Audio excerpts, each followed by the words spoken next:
Singapore रे 4 दिनिया गस्तर शेष दिन में सेमी कंडक्टर प्लांट बुलिले मुख्यमंत्री मोहन माझी। ओडिशा रे इलेक्ट्रोनिक्स एवं सेमीकंडक्टर क्षेत्र में भित्तिभूमि वृद्धि नहीं सिंगापुर कंपानी पीईपी इनोवेशन अभिज्ञता को उपयोग करने उपर आलोचना कर मुख्यमंत्री एवं प्रतिनिधि मंडली। एसह ओडिशा को पुंजी आने को किछि शिल्पपति आलोचना भी कर सिंगापुर रहुथिबा प्रवासी ओडिया को भेटिछन्ति मुख्यमंत्री मोहन माझी।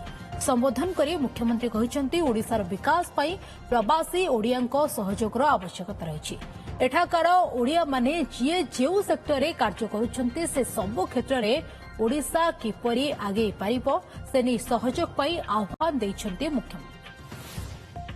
Port based industry industrial hub economic zone एवं ताहा सहित आमे आगामी दिन में ये समृद्ध ओडिशार परिकल्पना को साकार करिया पई आमे आज सिंगापुर आसीचु काली आहुरी आगामी दिन में अनेक जगह को जाइकरी यहां आमर इन्वेस्टमेंट को बढ़ाया लोकंर सहित सुसंपर्क प्रतिष्ठा करूँ।